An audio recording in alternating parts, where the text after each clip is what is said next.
guys, jumpa lagi dengan Mimin Oyen GG. Mari kita lanjutkan cerita Donghua Dewa Xiaoyan part 12. Ayo langsung aja kita ke alurnya. Pada saat ini, pembangkit tenaga listrik Taisu melihat penyelesaian Xiaoyan dengan rapi untuk membunuh Taiking dan juga merasa curiga. Sepertinya dia mengorbankan darah jiwanya. Tetapi kenapa membunuh salah satu pembantunya saat ini? Itu bukanlah pilihan yang bijak. Pria Taisu bergumam dalam hatinya. Suara pembangkit tenaga listrik Taisu di bawah baju besi menjadi sangat rendah. Ketika keluar perlahan dan Xiaoyan masih memegang cincin penerimaan Taiking di tangannya. Dengan ekspresi terkejut di wajahnya, jelas cincin penerimaan Taiking tidak membiarkan Xiaoyan kecewa. Sekarang jumlah Divine Origin Key yang dimiliki oleh Xiaoyan telah melebihi 5 triliun. Dan sebelum Xiaoyan menyadarinya, itu sudah menjadi jumlah yang sangat besar. Dan di cincin penerimaan Taiking, dia mendapatkan sejumlah besar. Shen Yuan Qindan, bagaimanapun dia adalah pembangkit tenaga listrik abadi dari Istana Dewa Berburu. Dan itu normal baginya untuk memiliki sumber daya keuangan yang melimpah. Secara alami, ada banyak senjata dan sihir, tetapi sekarang ada pembangkit tenaga listrik Taisu yang menatapnya, dan tampaknya tidak sopan untuk mempelajari cincin Taiking untuk saat ini. Dia tidak perlu hidup, makanya aku bunuh, Xiaoyan berkata dengan dingin, dan pembangkit tenaga listrik Taisu segera mencibir dengan rendah. Ternyata tubuh abadi. Aku benar-benar meremehkanmu sebelumnya. Tetapi kamu tidak berpikir bahwa dengan tubuh yang sedikit lebih keras daripada makhluk abadi biasa, kamu bisa melawanku dan menjadi musuhku. Suara dalam dari pembangkit tenaga listrik Taisu keluar perlahan. Kualifikasi apa yang kamu miliki untuk menjadi sombong ketika kamu mengambil kekuatan orang lain? Di bawah baju besi kamu tidak lain hanya seperti seekor semut tanpa kekuatan untuk mengikat ayam. Suara acuh tak acuh Xiaoyan berlanjut. Dia tidak basa-basi dan segera berbalik. Sosok baju besi itu di ujung jauh jelas terdiam dan dia tidak bisa melihat matanya. Tapi dia bisa merasakan niat membunuh yang kuat datang dari sisi lain. Sepertinya kamu datang dengan persiapan dan kamu memiliki pemahaman tertentu tentang Taisu kami. Setelah beberapa saat, suara di bawah armor datang perlahan. Suara rendah itu benar-benar berbeda dari sikap sebelumnya, menjadi serius. Apakah kamu terlalu misterius? Xiaoyan mencibir. Mungkinkah 893 dan 927 dibunuh olehmu? Armor itu sepertinya menyadari sesuatu, jadi dia bertanya tanpa ragu-ragu. Apa? 893 dan 927? Kamu terlalu berkhayal untuk memiliki nama. Jadi kamu perlu menggunakan angka untuk menamainya. Dan Xiaoyan segera tertawa. Haha. Dia tidak akan cukup bodoh untuk melakukan kekerasan saat ini. Dan mengungkapkannya identitasnya. Pembangkit tenaga listrik Taisu berhenti. Seolah-olah dia tidak punya kesabaran lagi. Karena bukan kamu, aku tidak mungkin melepaskanmu hari ini, dan aku akan membunuhmu. Aura kuat dari pembangkit tenaga listrik Taisu meledak, dan dia benar-benar memancarkan aura kuat yang hanya dia miliki di langkah kelima keabadian. Dan tampaknya ada tanda peningkatan yang kuat. Boom! Orang kuat Taisu menginjak kehampaan, dan seluruh sekitarnya tampak sedikit bergetar. Tubuhnya tersapu dengan keras, dan tiba-tiba ada kekuatan abadi yang kuat melonjak, mengelilingi lengan dan tinjunya, dan membombardir ke arah Xiaoyan. Ekspresi Xiaoyan sedikit kental di hadapan pembangkit tenaga listrik Taisu yang dijarah.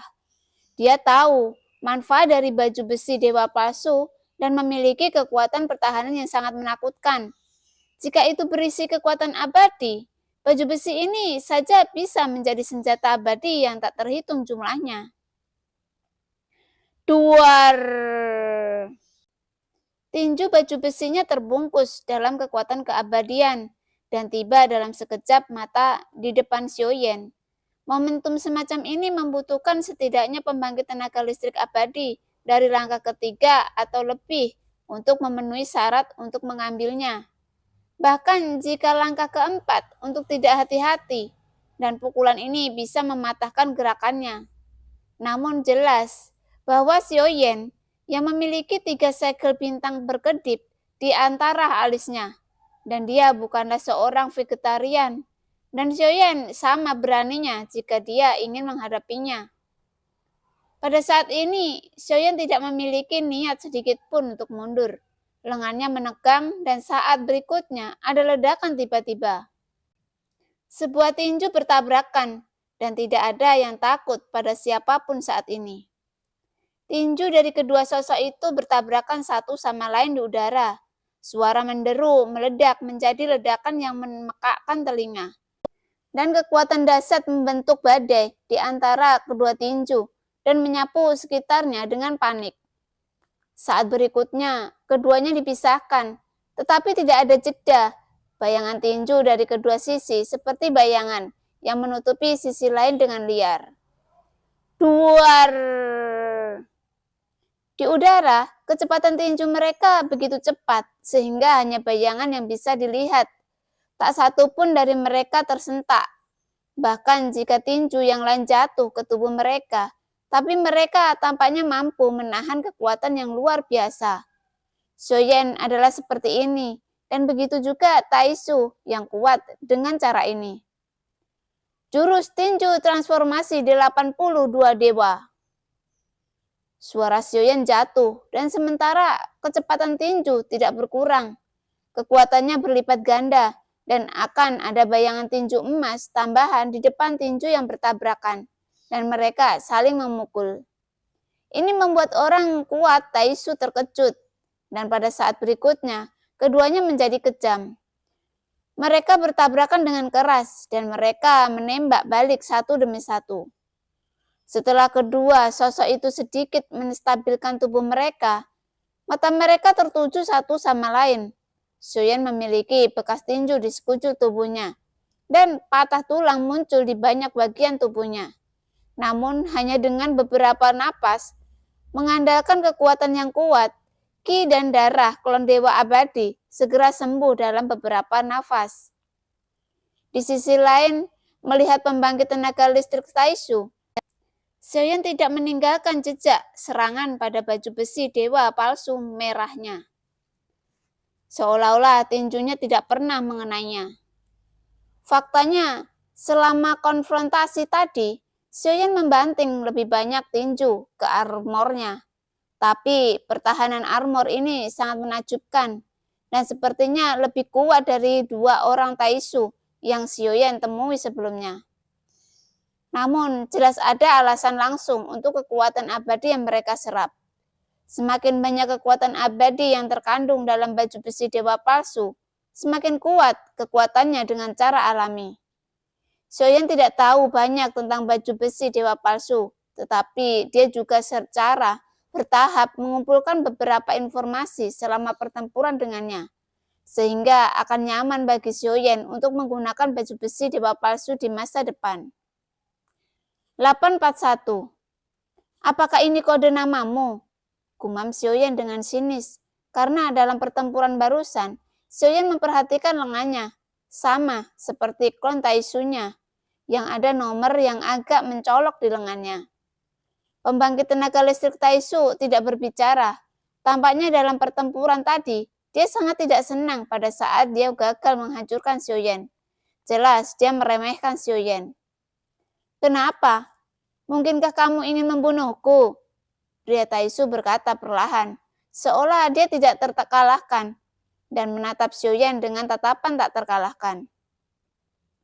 Saya melihat pembangkit tenaga listrik Taisu dengan ringan menepuk kristal merah di dadanya, dan dia melihat bahwa baju besi dewa palsu mulai menggeliat, dan kekuatan abadi tampaknya dituangkan ke dalam baju besi, dan penampilan seluruh baju besi juga berubah, dan warnanya berubah dari dalam.